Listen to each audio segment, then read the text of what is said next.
It's time for the Rick Smith Show.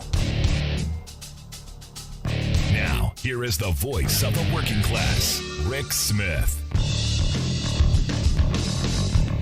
And welcome, brothers, sisters, working class heroes. This is the Rick Smith Show.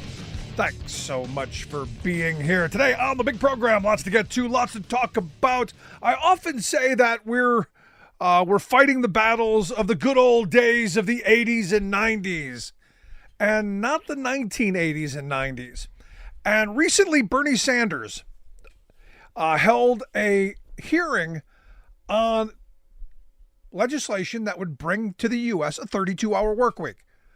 The idea that, as technology comes on board, as AI, as robotics, as automation, as all of this stuff comes, we should start talking about shortening the work week so people can do other things.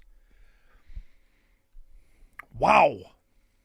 The blowback, the outrage, the the comments, not just by the pro-business crowd, but by working people that I've run into, the comments that I've gotten, that I've seen, quite remarkable, given the fact that, when you look at the polling, workers are in favor of a shorter work week. Why? So they can spend more time with their families. They can spend more time doing what they're doing.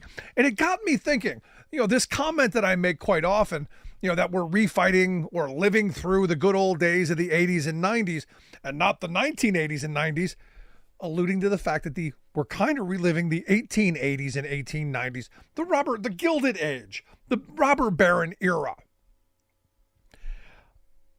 I now have much, much more respect for the people of that era.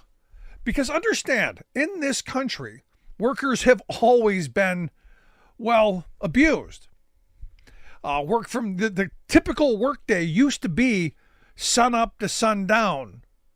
6, sometimes 7 days a week. Usually you got half a day on Sunday for churching. But most working people, their lives were about survival. And you worked until you died. And that adage of, in the question, do we work to live or live to work? We're in a moment right now where people are starting to say, especially coming out of the pandemic, that I work so that I'm able to live, that I'm able to pay my rent and my bills and to be able to have a decent life. That's the reason we work. We don't wake up every day just to work. And I find it interesting that one of the comments that grabbed my attention was someone said, do you believe, and this is one of the conservatives out there, do you believe that Bernie Sanders wants to mandate overtime after 8 hours? And I'm like, I'm a union guy. My entire life has been overtime after 8 hours. I can't believe anybody wouldn't demand overtime after 8 hours. I can't believe that we as a working class of this country haven't been demanding this for decades. That only now, because of the UAW and Sean Fain, are we having this conversation. Now understand, I've talked about shorter work weeks for years on my show, saying, look, back in the 50s, there was a union pushing the idea of a 24-hour work week because technology they saw in the radio industry was going to kill jobs. Remember, there were plenty of jobs. One of the parts of corporate speak that I love the most are the words synergy and redundancy. We need to take advantage of synergy and we need to weed out redundancy. And what both of those mean are get rid of people. That means eliminate jobs so that there's more profit, so that the workers that are left will be more productive. Now, look, Sanders is going with AI coming, with all this technology coming. Individual workers are going to be more productive. This might be a way of that wealth, that productivity actually getting into the hands of workers. Saying, look, we're going to make it to 32-hour work week, so overtime after 32, but after 8 every day. So we just don't go, oh, we'll have a 4-day work week. Everyone will just work 10 hours. So, I got to thinking about the fact that I don't think we really understand what it took to get what we take for granted. One of the little things that we do here on the program and have done for years is labor history in 2.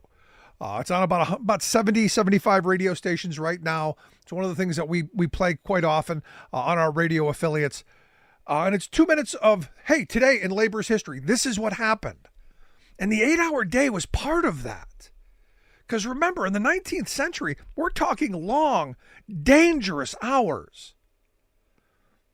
Under the guise of, liberty of contract, if you're willing to work in poverty conditions for desperation wages and deplorable conditions, it's your freedom, it's your liberty, it's your right. And we're hearing a lot of those same frames today. What's interesting to me as I'm hearing the arguments against overtime after 8 and a 32-hour work week, oddly enough, seems a lot like the arguments they were making back in the 1880s. As the Knights of Labor and the IWW and the International Workmen's Association and the unions of the day were fighting for first the 12-hour day, then the 10-hour day, and then, gasp, an 8-hour day under the banner of 8 hours for work, 8 hours for rest. Here's the kicker, 8 hours for what we will. Saying, yeah, we should get a good night's sleep, put in a fair day's pay, a fair day's work for a fair day's pay, and then enjoy our life, part of our family, whatever. And I find it interesting that the same voices going, how could we possibly go to a 32-hour work week? How could we possibly impose this on business? They'll never get the work done. The exact same arguments they made back in the day. Now, as I've always said, you need to have government set the rules. It's like any game, there've got to be rules to the game. And it wasn't until we got the Fair Labor Standards Act passed that you saw the 40-hour work week go across, not just across the country, but across the world. We set that. And look, unions did a better job of fighting for, overtime after 8. And instead of just, overtime after 40, you got, Saturdays were time and a half, Sundays were double time, that kind of stuff in contracts. And that's fabulous.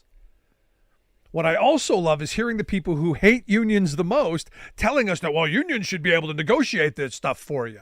Even though in the private sector, you're only talking about 6.5% of the private sector. They know not going to happen. And what labor understands is they need the legislation, because we saw a boom of organizing for workers when the floor was set for everyone.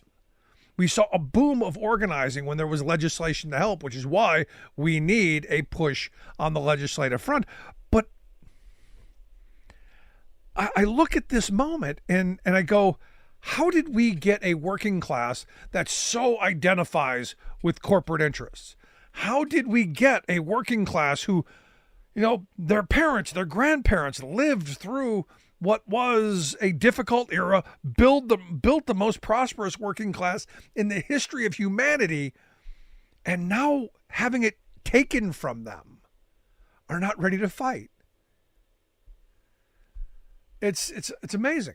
Now, Sanders said that his bill would move us to a 32-hour work week with no loss in pay. And he said, look, this isn't radical. He said, what is radical is the fact that over $50 trillion in wealth has been redistributed from the bottom 90% of people in this country, the people who create the wealth, to the top 1% over the last 50 years. And he said simply, look, it's time that the financial gains from these new technologies and all of this stuff benefit the workers, not the 1%. And as I've been saying for a long time, I hope this, and I want this technological shift, I want this advancement, I want this moment to not be like all of the ones of the past where wealth has been created off the backs of workers who don't get to share in it. Now, Sean Fain, the president of the UAW, had what I thought was an incredible statement. Because we hear people all the time, well, and I was listening to C-SPAN radio, and there were a bunch of these people, well, none of these young people want to work. They're just lazy. When I went to work, we used to work 12, 14, 16-hour days. And you go, is that right? Did you miss all of your kids' birthdays or just most of them? But Sean Fain, the president of the UAW, said, I agree there is an epidemic in this country of people who don't want to work. But those aren't the blue-collar people. Those aren't the working people. The people I'm talking about are the Wall Street freeloaders, the masters of passive income. You go on social media, all you hear from the influencers is, hey, how do you get to this passive income? Basically, how can you screw working people well enough that you never have to work? And I heard that and I'm going, man, that is a perfect frame. Because, I say all the time, you've got the wealth class of this country who, the hardest day's work that they do is moving money from one pocket to the other, from yours to theirs. And this is it in a nutshell. Now understand, the 32-hour work bill is not going to pass. It's not going to go anywhere. It was really a messaging bill.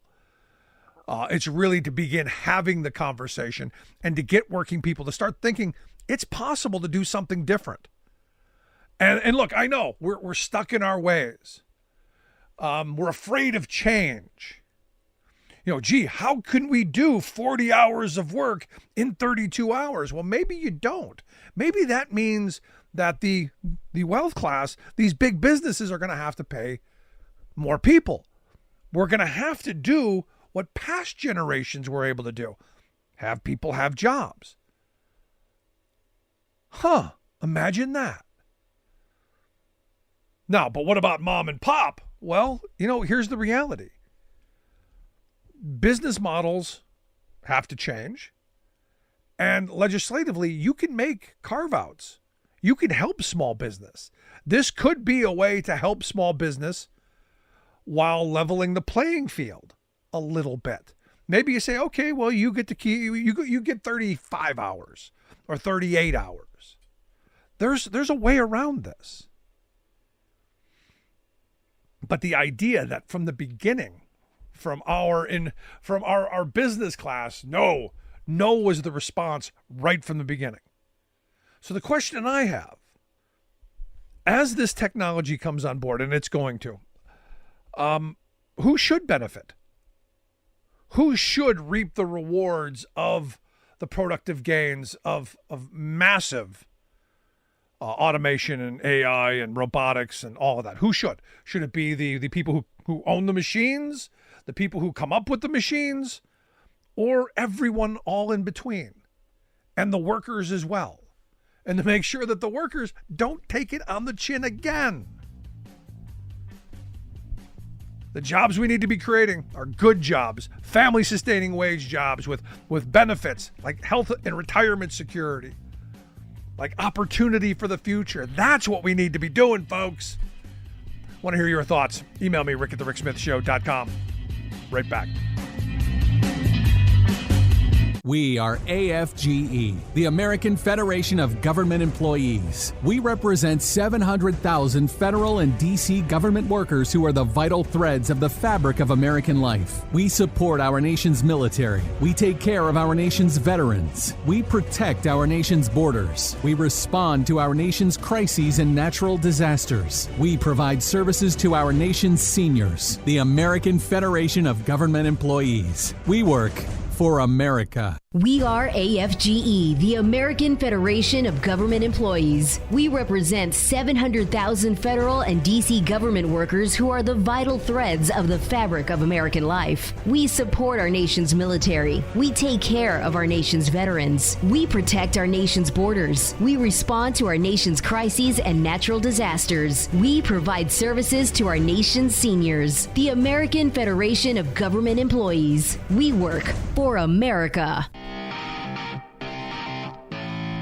Welcome back to the Rick Smith Show. Now, here is Rick Smith. So on Friday, you had labor leaders, climate activists, workers, people who care about maybe saving the planet, creating jobs, that kind of stuff. Had a virtual press conference to talk about how in Connecticut, Massachusetts, Rhode Island. They're going to do kind of a joint thing. And that joint thing is going to help create some good jobs in wind and all of that stuff, the offshore wind stuff that we keep hearing about. It might actually get done. I know, shocking as shocking can be, but this is the beginning of how this stuff gets done. So we're going to help save the planet and, I don't know, create good, solid, family-sustaining union jobs. And here to share some thoughts on the press conference and maybe where this is going to go, I've asked Erica Hammond to come talk with us. She's the field director for the Climate Jobs Rhode Island program, climatejobsri.org, the name of their organization. Erica, thanks for taking time for us.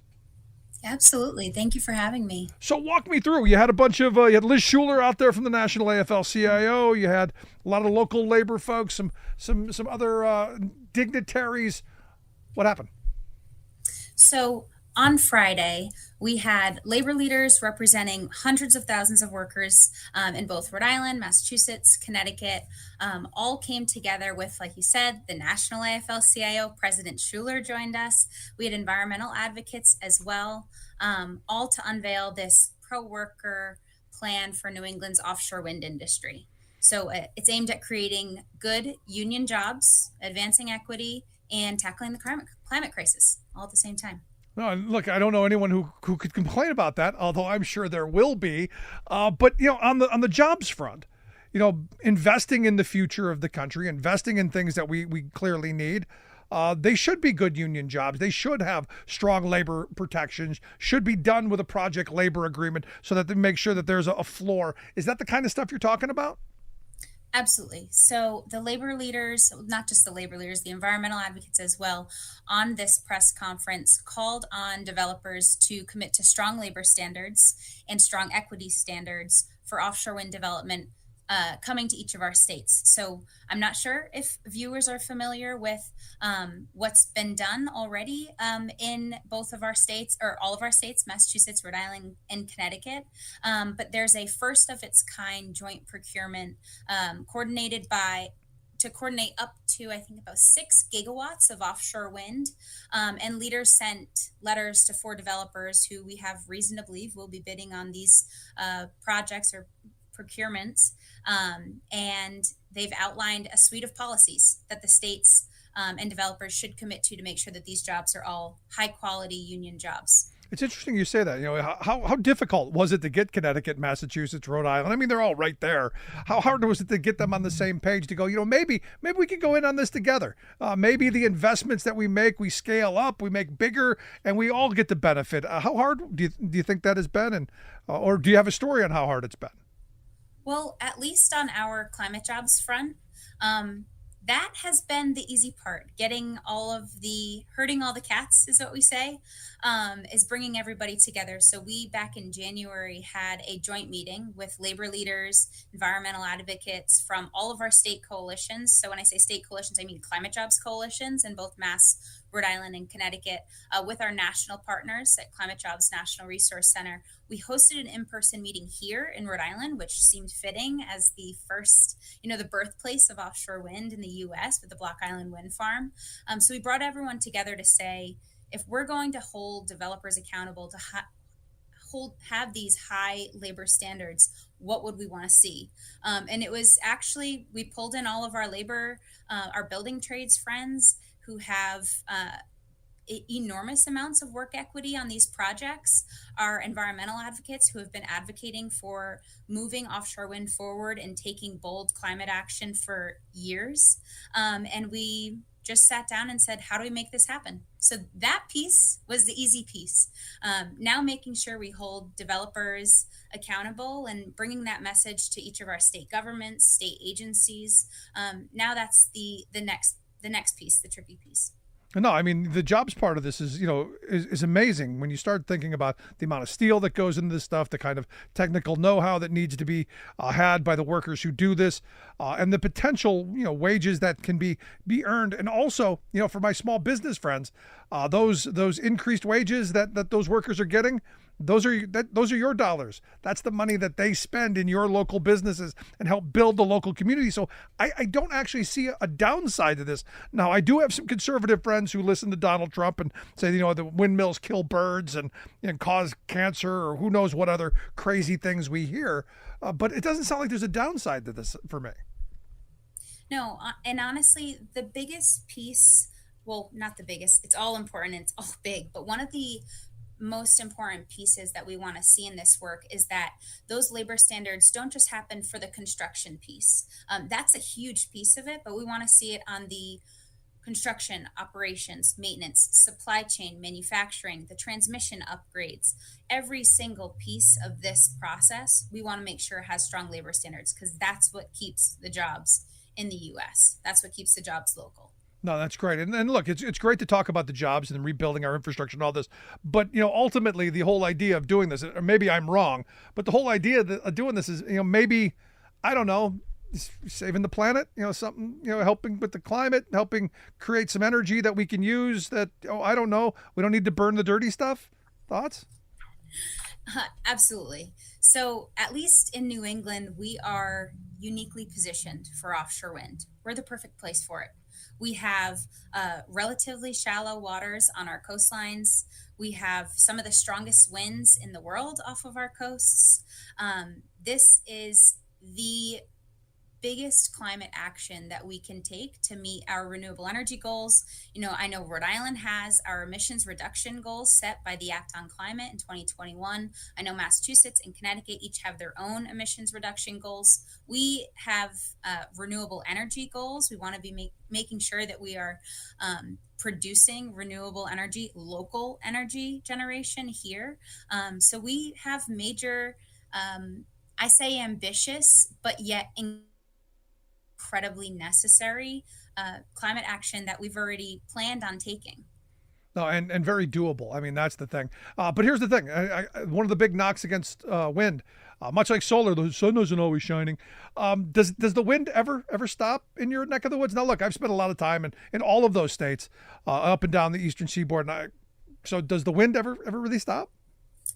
The wind in the air, of course, stops at some points, and I can't give you the full science behind it because there are technicians that every time, they talk about these systems and the brains that go into, they call it like the guts and the nacelles inside of these wind turbines are so intelligent.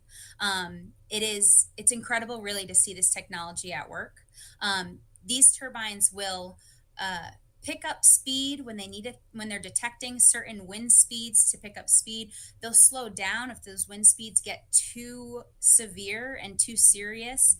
They'll hold on to that energy that's been created. They'll stop moving to stop the energy from coming back and forth to the grid.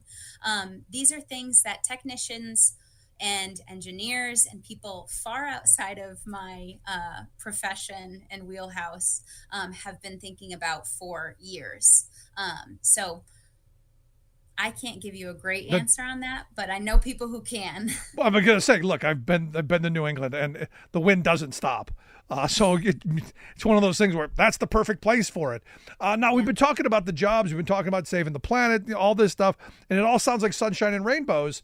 What's the downside? There's got to be someone unhappy about this.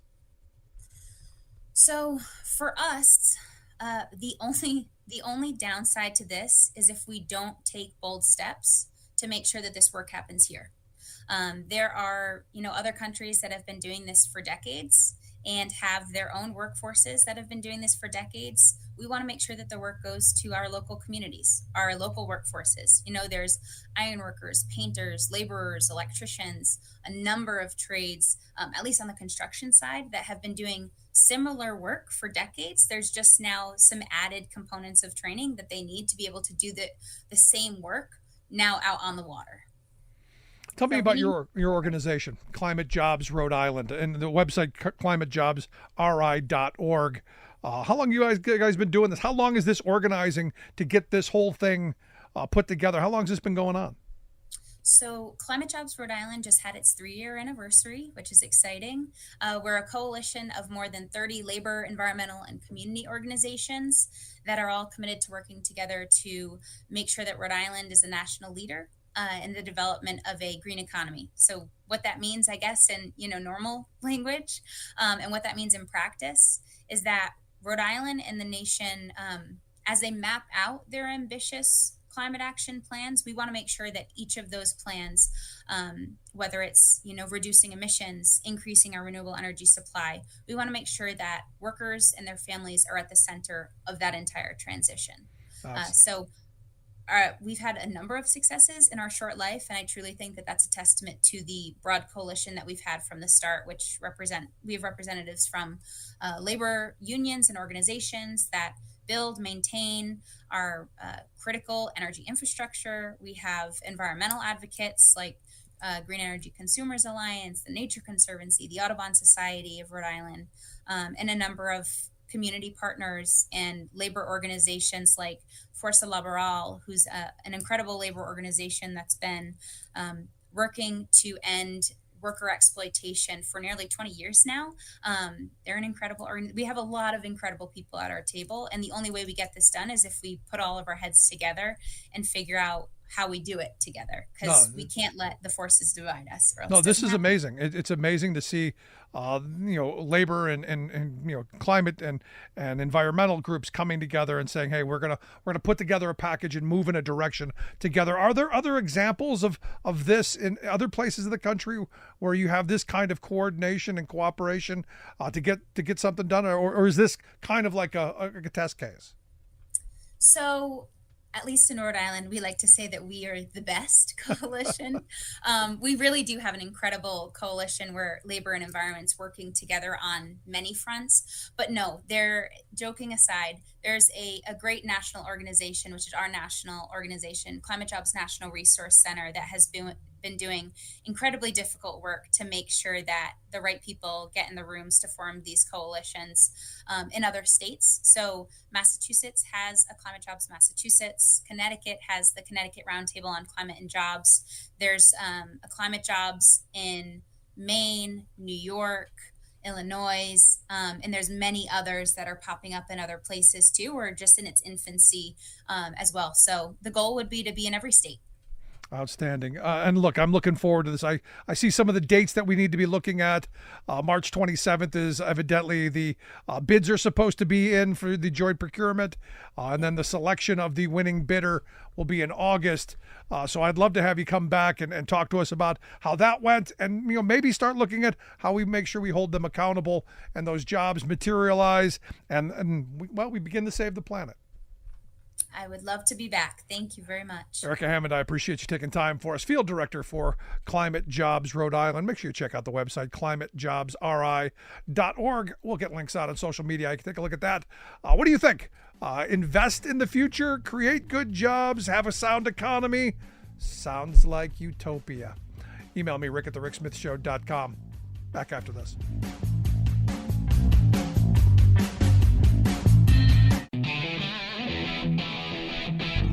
Welcome back to the Rick Smith Show. Now, here is Rick Smith.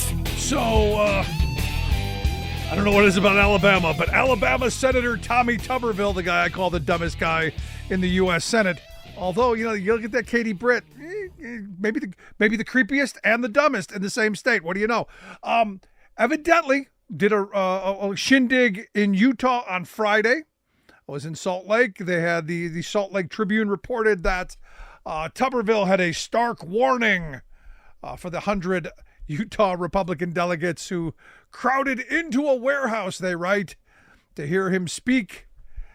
He said that malevolent supernatural forces are working to undermine America. He says, I've traveled all over the country, Tuberville said, all 50 states.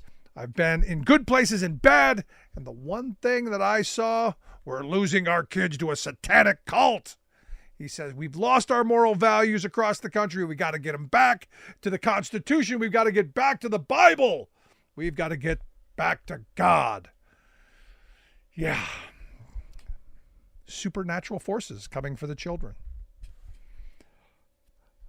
Here to share some thoughts on, well, I guess this isn't even the worst story of the day, so this shouldn't be a shocker. But here to share some thoughts on the top stories of the day, our good friend, former Ohio Congressman and political analyst, Bob Ney. Bob, thanks for taking time for us. Thanks, Rick. Now, there's two things.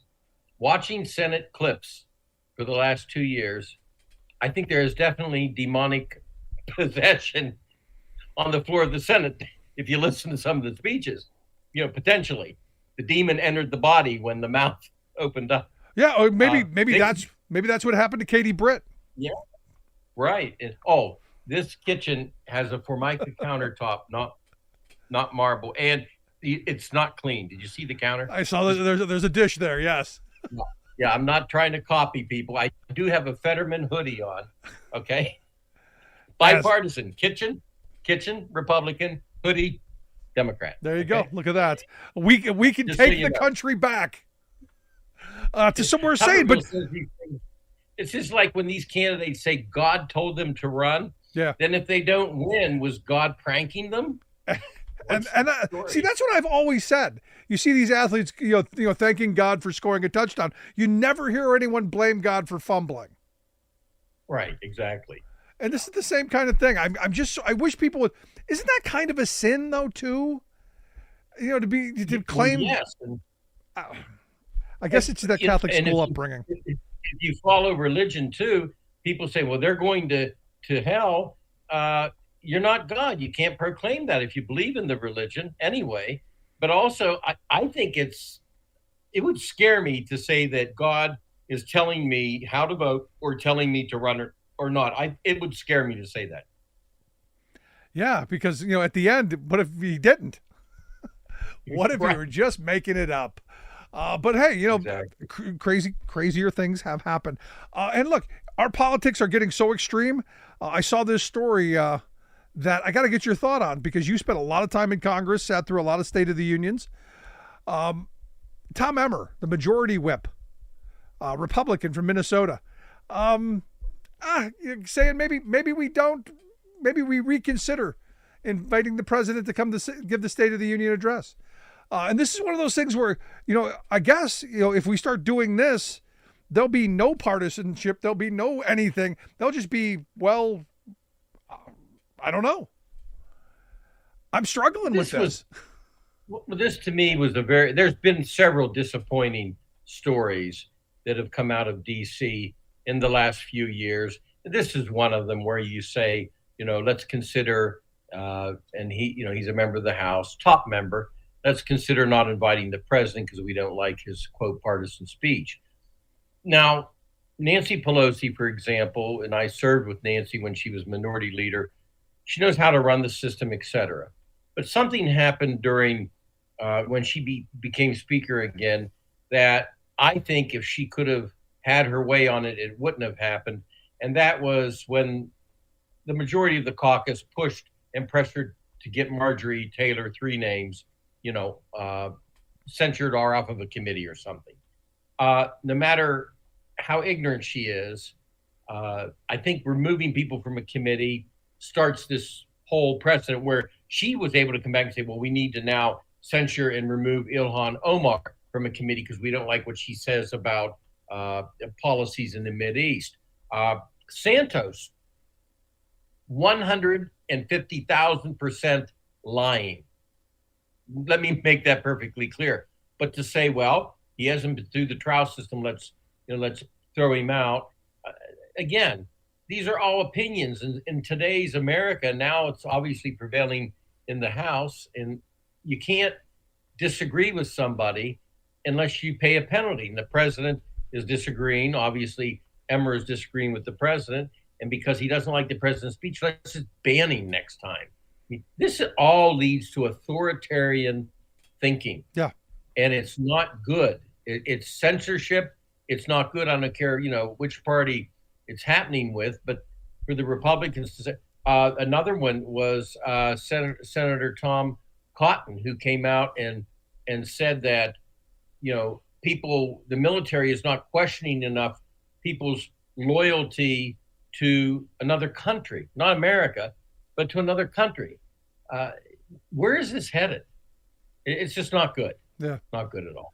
No, and you said it much better than I did, because I'm looking at this statement of, we may not invite the president to come give the State of the Union, which is, isn't it, part of the tradition that's been for at least my entire life? Sure. I mean, we're talking about breaking down institutions to the point to where we're not even going to, because it's constitutional. The president's got to come and give kind of the State of the Union. To say we're not going to invite him, that's insane. Right. To say that we're not going to want to hear someone that we either agree or disagree with is insane. Right. And it leads to other things, especially incumbent favoritism, let's say, incumbent preferences. I'll give you an example. Are we going to get to the point where, I'm an incumbent member of the House and I say, well, my opponent, he thinks some really crazy stuff. You can't have him here to the debate. You can't have him to the town hall. Oh, no. I mean, this is where this all leads to. It starts with a person on a committee, and then the person thrown off the committee. Then we don't like what the president says, so we don't invite him. We as incumbents don't like what our opponents are saying, so they're not part of the process anymore, not part of the debates. We don't have to debate them. We don't like what they say. This is where this all leads. It's very authoritarian. Yeah. I mean, it's authoritarianism, and it's just, I don't know. It's not a free republic, free democratic process. It simply isn't. No, I used to always say that, the greatest thing about this country is we can disagree and we don't have to kill each other. I'm kind of rethinking that maybe that's not longer true, because you see the inability of us to have constructive disagreements. And it's the people in elected office. Let me ask you this, because I listen to C-SPAN radio quite often, and they're playing this, hey, give us money because we're trying to stay afloat because cable rates are going down and we're not getting as much money as we used to from the cable. But they keep playing this clip of Al Gore saying, hey, it's 1979 and this amazing thing's going to happen. We're going to start broadcasting, the proceedings in the House and the Senate. How much of the current situation that we're in this country do you blame on that? The fact that, you can't have debates on the floor without wondering who's watching and then grandstanding for the camera to get your 15 minutes. Well, this was the worry when it was created. Now, by the way, I'll tell you something that a lot of people do not know, including some House members I found didn't know. But I chaired House administration, so we oversaw the floor of the House. There is a studio below the House somewhere in the lower level. And a lot of members didn't know that. And I took a couple of members to the studio. All of the cameras are controlled by the House, not C-SPAN. Right. C-SPAN gets a feed. Even the moniker that's put up there has to be approved by the House. So I had a close relationship, communicating with C-SPAN. Now, that was designed for a reason, not to politically controlled by one party, but to actually keep some form of an order in existence, because everybody was afraid. If you're standing in the well of the House, or you're standing facing the speaker and you're talking at the microphone, you are not allowed to say, people up in the gallery, listen to me. You can't do that. But here's how they get around it. Mr. Speaker, I hope the people of Zanesville, Ohio, that was part of my district, I hope they understand that we need to have more immigration laws, something like that. So there's clever ways around it. But they wanted the House members not to, and the Senate look into the camera and appeal to them. Now, that's impossible to completely control, except for some of the rules I just mentioned, which keeps a little bit of decorum. So, yes, in today's theater world, because of the leadership allowing some people, who maybe ought to really be kind of ruled out of particular order, they aren't. So, yes, it does invite some of that. On the other hand, the other side of this, it does allow for open airing, of the floor process. No, I love it. I consume a lot of that content because I think it's important. I think it's important to see what they're saying and right out of their lips. And I watch the hearings, and I think it's a great thing. But I also got to wonder, the downside, because people, they get their bits and pieces. I got to get your moment. Yeah. I just wanted to throw that out there because, you having spent so much time in the house, you get how this all works and just how broken our system is. Rick, we had points of order. For example, in the days when I was in the House, from 1995 until 2006, and again, I chaired House Administration, which oversaw every aspect of the House, everything to do with where you could even put a portrait up in the House. So, we were intricately involved with the system. Now, in the day I was there, a member would not have been allowed to wear a MAGA hat or a Biden hat or a hat. Now, for religious reasons, you could wear a yarmulke or a chador type of veil, but you can't wear hats. Marjorie Taylor Greene, she had the red hat on. They went to her and she said, no, I'm not going to take it off. There was a different decorum. Yeah. Things were understood. Members were talked to like you can have free speech, et cetera, but you're not going to violate rules of the House. That kept at least some kind of decent order. I don't think you saw my time there, and that was with the Clinton Gingrich days, which was considered so volatile, but there was still some type of decorum in particular. Things would get out of order here and there, but when they did, usually the system said, wait a minute, here's the rules, we're going to go back to that. Yeah, but I would argue today. It's theater. Right. I would also argue that back in the day that you're talking about, people didn't have contempt for the institution. I think there are people who are serving in that body right now who have nothing but contempt for the institution. Anyone in that building that serves there in an elected position and tries to say those were nothing but tourists on January the 6th are simply lying. They know that's not true.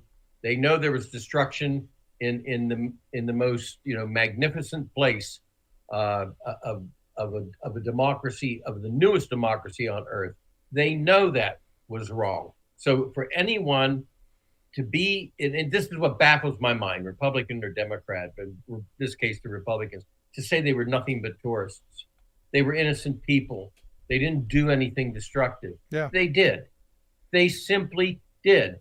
Where's the days when, if that happened when I was back there, I don't care who the president was, we would never have defended, no one would have defended such action. Senator Hawley's the best example. He out there with his fist up in the air, then running down the hallway. Why was he running? Why didn't he stand in the hallway and greet the tourists? I've been asking that for a very long time. And for all those people who say it was just like any other day and they were tourists, let me come to your house and let me take a dump on your floor. Because evidently that's just a normal day. So I guess you wouldn't mind that me do it or urinating on your kitchen table. Well, best example I've used on your show since that happened is if you and I went to a federal post office, took a brick and broke the window out, we're going to do some time. Just one window. That was the U.S. Capitol, federal building, but that was U.S. Capitol. Multiple windows broken out, millions of dollars of destruction and violence. But here's the weird part of this. You now have a guy he's the Republican nominee for president. It's going to be him and Biden in November. He's coming out and saying, no, not the criminals who broke the windows and defecated on the floor and urinated on desks and ripped up papers and did all the things that they did. No, they're not the criminals. They're not who should be jailed. No, the committee that investigated that, the January 6th committee, Trump said should be jailed. Well, there's several problems with this. Number one, people were either convicted through the trial process or they pled guilty. And once you plead guilty, I've been there, once you plead guilty, you are then sentenced, and that is your conviction. Now, if Trump were to actually word it that he would consider if somebody was unfairly sentenced, for example, they had a minor part of participation in the Capitol and they got a longer sentence than somebody that planned it, yeah, you can say, okay, he might consider something. He talked about them as patriots, about pardoning first day patriots. No, he will be doing like any president does. If he pardons them, he's pardoning criminals. Number two, the scariest part about the whole, he referred to Liz Cheney first, then the whole unselect committee, he calls them. The scariest part to that goes back to this whole way we started this about we don't like what the president said, so we don't invite him to the State of the Union, according to the Republican congressman. Well, the statement that Donald Trump made, where his opponents, basically the select committee, which he calls the unselect committee, should be jailed. Yeah. That, it's one thing to criticize the select committee is a bunch of nonsense. I don't believe what it does, but they should be jailed because they believed a different way. This again is going to, the whole process of my opinion, or you pay a penalty if you don't agree with my opinion. And my opinion depends on who's in charge and who's in power. I think it's a very dangerous statement to say in this country, my opponents should be jailed, because that's what they say in banana republics and in the Putin world. It's scary stuff. And now you've got, Trump on Saturday out, campaigning for Bernie Moreno in Ohio, the Senate candidate that is his endorsed candidate. I don't know that he wins. I mean, we'll see. I'm actually pulling for him to win in the primary because I think Sherrod Brown's got a better chance of holding on to his seat. But Trump came out with this beauty that if he doesn't win, how did he say? Now, if I don't get elected, it's going to be a bloodbath for the whole. That's going to be the least of it. It's going to be a bloodbath for the whole country. That's going to be the least of it. Bloodbath for the whole country. And that just the bloodbath here, least of it. Well, Trump, and this is part of the whole problem with this and Trump and the media. Trump did throw out bloodbath. Now, if you look at the whole context of it, first of all, don't use the word bloodbath if you're in office, but he did. And you look at the context of it, he's going to come back and say, I was talking, if you don't defend the automobile industry, because he wants to put a import fee on every single automobile coming from overseas, and he ran it about China, then there'll be a bloodbath. So he's going to say economic bloodbath. Now, the media will take off on this nationally, then they'll come back and say, I'm talking about economic bloodbath. But he knew what he was doing when he just threw, he might have been off teleprompter, but he knew what he was doing when he just simply threw the word bloodbath out there. You can take that whichever way you want it. Economic is it, or if you don't vote for me, is it? Which is it? He knew. Of course he knew it. And he wants that. He wants that feeling of threat and that urgency because it gets him attention. Look, nobody's better at getting attention than Donald Trump. You have to give him credit. The guy is there's an entertainment value there. There's some charisma there that gets him to center stage. And we fall for it. Our media picks up on it and they run with it because that's all I've heard. That and he's doubling down on the poisoning rhetoric. The immigrants are poisoning the blood of America, and of course he means that, but he means to get attention. And look what he said about they're not human. If you look at the context of this, what he's going to come back with tomorrow because it's going to be in the media. He was talking about MS-13 members, which have, as we know, have committed horrific crimes in America now. But he still threw it out there. They're not human. They. Who are they? Oh, MS-13. No, they applies to all of them. Okay? But again, the media will focus on this, and he will be able to not backtrack. He will be able to refine his statement to say, "Oh, I'm talking. You like MS-13 people? They cut people's hands off. You like that? Yeah." And then he will point, to Biden. So these are intentionally thrown out words. I'm not saying the media doesn't cover it, but the media will then go back and focus on those, and he doesn't necessarily go down in the polls for it. Nope. No one holding him accountable. And this is where I got to get your thoughts on this, because Mike Pence has come out and said he's not going to endorse Trump.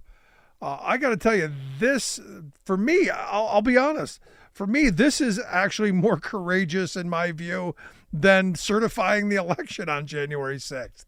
The fact that, everybody else in the Republican Party has fallen into line. They're back, they're back in the orange. But Pence is saying, nope, not going to do it. What is that? Does that matter, do you think? Well, I think it matters to Pence, and I think it matters to some people. Look, in 2004, Rick, I was sitting in the well of the House with Democrat and Republican members, right? We were part of the Electoral College, and behind us was Dick Cheney. And as much as Cheney is an issue, et cetera, I thought back to that day.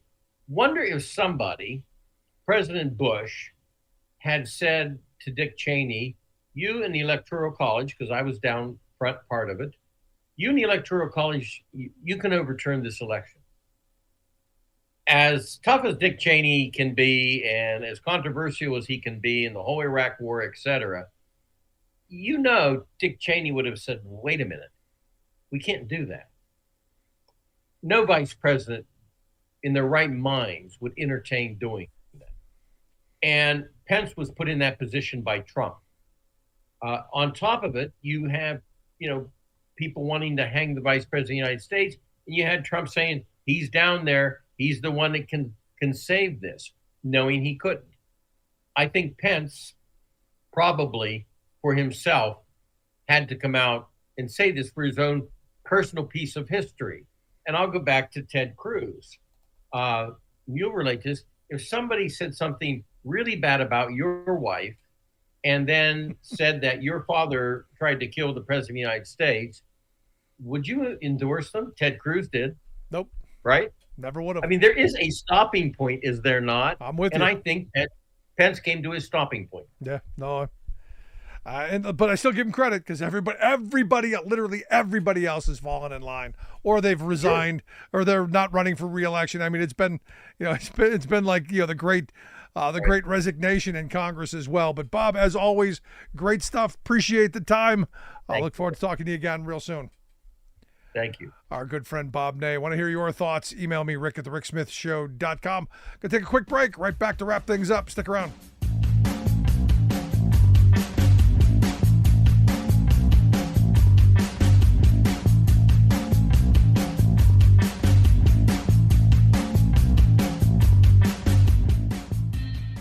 I'm Rick Smith, and this is Labor History in 2. On this day in labor history, the year was 1968. That was the day the staff at radio station KMPX in San Francisco went out on strike. The radio station had broken new ground with their underground rock format. In 1967, the station hired Tom Big Daddy Donahue as a DJ. Prior to that time, the station had aired mostly foreign language programming. Their new DJ brought a new, cutting-edge style to the radio dial. Instead of playing the big hits of the day, as most radio stations did, Donahue played local artists and songs you would not hear on other programs. Soon the station had fully transitioned to music programming. It featured a mix of rock, folk, and blues. Sometimes DJs even spun full albums like the Beatles' Sgt. Pepper's Lonely Heart Club Band. Soon, the popularity of the programming led the owners to lend Donahue to KPPC out of Pasadena, California. Stretched thin, tensions over creative differences soon mounted between Donahue and the owners. When Donahue was replaced, the rest of the staff walked off the job. The owner hired replacement workers, and bands like the Rolling Stones, the Grateful Dead, and Joan Baez boycotted the station. The Grateful Dead held 3 benefit concerts for the strikers. Creedence Clearwater Revival played a street concert from the back of a flatbed truck to support their cause. The strike lasted 8 weeks before Donahue and some of the staff found a new gig at another station. So may I introduce to you the acting of for all these years, Sgt. Pepper's Lonely Hearts Club Band. Labor History in 2 brought to you by the Illinois Labor History Society and The Rick Smith Show. For more information, go to laborhistoryin2.com.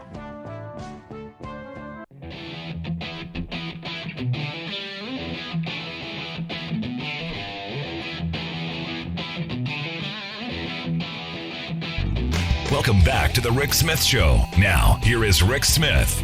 So I got to tell you, this thing with Emmer just quite remarkable to me. The fact that, we might not invite the president to come give the State of the Union next year. Imagine had Nancy Pelosi said, we're not going to let Trump come speak. The Red Hats would have lost their minds completely, totally lost their minds. I would never have said, no, don't invite Trump. I want Trump to come and speak. I want the opposition to come and speak. I want to hear what little they have to say. Look, if you, in any discussion, if you don't know what the other person's saying, how do you have a debate? I mean, it's just remarkable where we are in this moment. And I get this. I get this often from people. Why do you talk to those red hats?